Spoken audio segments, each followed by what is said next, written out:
देखिए, चिराग पासवान का बयान तो हम भी सुने हैं, लेकिन उसका क्या नाम लेते हैं जी? वो तो मतलब चाटुकारिता करने में मस्त हैं। जातीय जनगणना के तो समर्थन किए वो। हम की जातीय जनगणना का मांग पहले काहे नहीं कर रहे थे? वो जब आपका चंद्रशेखर भाई और राहुल गांधी और ये आरजेडी के नेता तेजस्वी यादव। और तेजस्वी यादव इस प्रकार से प्रेशर बनाए, उस पर आपका मोदी जी झुक गए और ये जब किए तो उसी में आपने चाटने का काम कर रहे हैं कि अरे हम तो पहले ही से कह रहे थे। आपने बोले कब? बोल रहे हैं कि हमको बिहार बुला रहा है। और बिहार बुला रहा है। देखिए, जो भी छवि है इनके पिताजी के रहमो कर्मों पर, वो भी रहमो कर्मों वो भी विरासत खत्म कर देंगे। ये EWS 10% ये लोग ले रखा है, तो ये 10% लायक है, ये नहीं है, ये 3% लायक है। तो 3% इसको देंगे, 7% मेरे बच्चे का ना, 7% मेरे खेमे में आएगा। तब और का जातीय जनगणना का बिहार से हवा उठा और पूरे देश में फैला। राहुल गांधी, चंद्रशेखर आजाद, तेजस्वी यादव और अखिलेश यादव, इन सभी नेताओं ने जातीय जनगणना का मांग प्रमुखता से किया। उसके बाद केंद्र सरकार को हार मानना पड़ा और हार मानते हुए केंद्र सरकार ने एक दिन ऐलान किया कि पूरे राष्ट्रीय लेवल पे जातीय जनगणना की जाएगी। लेकिन चिराग पासवान जी का बयान आया कि जातीय जनगणना हो, लेकिन इसका जो डाटा है वो सार्वजनिक नहीं किया जाए। इसी पे बातचीत करने के लिए हमारे साथ भीम आर्मी के फायर ब्रांड नेता अनीश कुमार जी हैं, प्रदेश सचिव है भीम आर्मी के। क्या कहिएगा, चिराग पासवान का बयान आप सुने हैं? देखिए, चिराग पासवान का बयान तो हम भी सुने हैं, लेकिन उसका क्या नाम लेते हैं जी? वो तो मतलब चाटुकारिता करने में मस्त हैं। चाटुकारिता क्या करने बोल में रहे हैं? रहते हैं। क्या बोले उस सब आदमी का क्या नाम लीजिएगा जो चाट चाट के आगे बढ़ा है? क्या चाट चाट के बढ़ा है? अरे आप भी समझिए पत्रकार महोदय, क्या नाम लिखवाना चाहते हैं आप ऑन स्क्रीन वीडियो में? आपको भी पता है कि क्या चाट रहे हैं और क्या चाट के सीट बचा रखे हैं मंत्रिमंडल में हैं आप।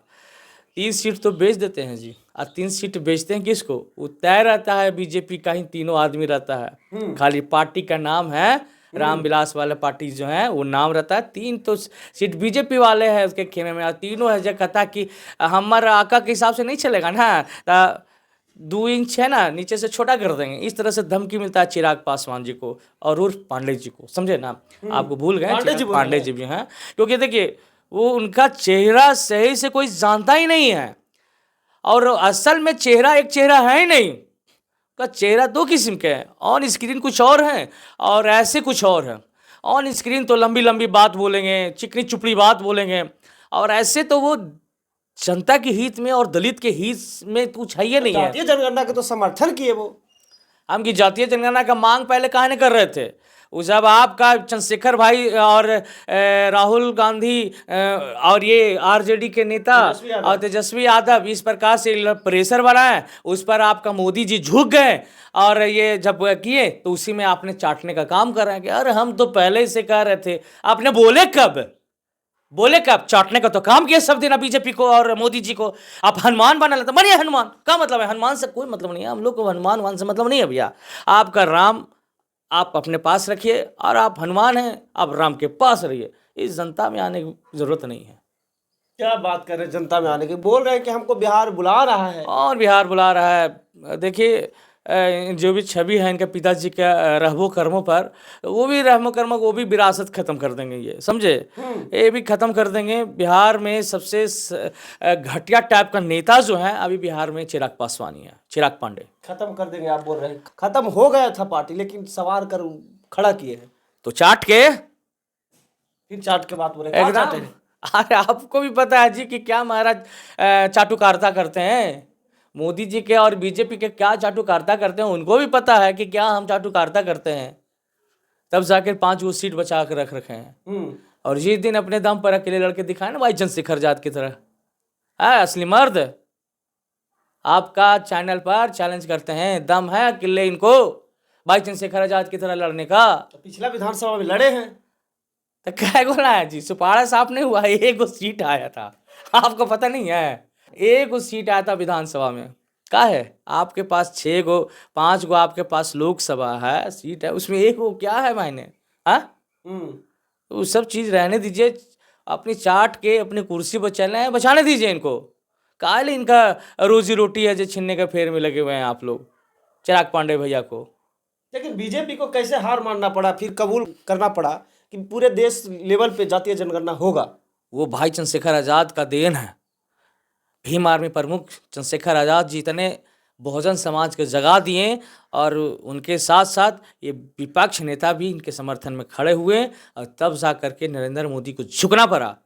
तब जा करके ये जनगणना की बात हुई और जनगणना करवाने की बात हुई। उनको पता है कि अब जब राजनीति करना है तो मुझे कुछ न कुछ बहुजन समाज के लिए कुछ करना पड़ेगा, नहीं तो हाँ, तब इसलिए ये लोग झुक करके अब जा करके मानना पड़ा, नहीं तो ये लोग मानने वाला नहीं था। जातीय जनगणना की इतना मांग उठा, बिहार में भी जातीय आधारित गणना हुई, लेकिन जातीय जनगणना के बाद क्या लाभ मिलेगी जनता को, क्या फायदा है?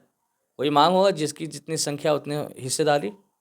जिसकी जितनी संख्या वाली एकदम बिल्कुल। क्या है कि जो EWS 10% ये लोग ले रखा है तो ये 10% लायक है, ये नहीं है, ये 3% लायक है, तो 3% इसको देंगे, 7% मेरे बच्चे का ना, 7% मेरे खेमे में आएगा।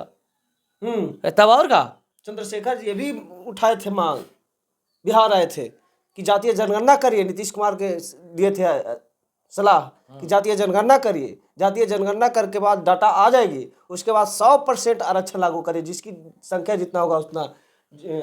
तो वही तो कह रहे हैं, वही तो कह रहे हैं कि जब आपने EWS ला करके उल्लंघन कर दिए संविधान का, तो आप फिर पूरे सीट पर बंटवारा कीजिए, पूरे पर बात कीजिए, आप जिसकी जितना संख्या उतना उसको हिस्सा दीजिए। नहीं तो अगर संविधान बचाना चाहते हैं तो जो जैसे है EWS इसको 3% दीजिए और 7% SC में आइए, लाइए 15 और 7 + 22, समझे? EWS कौन हिसाब से दिया जी? कौन है जो कौन कहता है सवर्ण समाज है जो गरीब है? कोई गरीब नहीं है। कै गो जाके हल जोत करके जाकर के खेत में काम करता है, कै जो जाके फैक्ट्री कंपनी में काम करता है, मजदूरी का काम, कै गो जाकर के नाली और साफ करता है, सड़क साफ करता है, सवर्ण समाज के कै गो साफ करता है, जरा बतावे तो। उसका 0.1% भी नहीं। और आरक्षण लेगा, ये गलत चीज है, ये संविधान विरोधी कार्य है। लेकिन तुम ले भी लिया तो जनगणना करवाओ और जिसकी जितना संख्या है उस पर आकर के हिस्सेदारी की बात करो और उतना करो। नहीं तो ये 3% लोग आदमी 10% लेगा। ये हमारे कुछ नेता लोग जो पहले से थे चाटुकारिता कर रहे थे। अगर भाई चंद्रशेखर आजाद अगर विपक्ष के तौर पर अगर 20 सीट्स में भी रहते तो आज इसको EWS को लागू करने नहीं देते, एकदम गारंटी दावे के साथ है। विरोध भी किए थे उस समय, क्या करें, उसमें हमारे सत्ता में नहीं थे, नहीं हमारे विपक्ष में नहीं थे, एक भी विधायक भी रहते, अब तो खुद सांसद हैं। तो साफ तौर पर सुनने का काम किए कि अनिश जी क्या कुछ बोले, जिस प्रकार से विरोध करते थे पूरे बीजेपी वाले कि जातीय जनगणना होगी तो जातीय उन्माद फैलेगी, जातीय हिंसा होगा, लेकिन आखिर बीजेपी को क्यों उसी प्लेटफार्म पे आना पड़ा कि पूरे देश में जातीय जनगणना होगी? तो पूरी बातचीत पर आपकी क्या प्रतिक्रिया, अपना प्रतिक्रिया हमारे साथ साझा जरूर करिएगा। फिर मिलते हैं अगले वीडियो में अगले खबरों के साथ, तब तक धन्यवाद।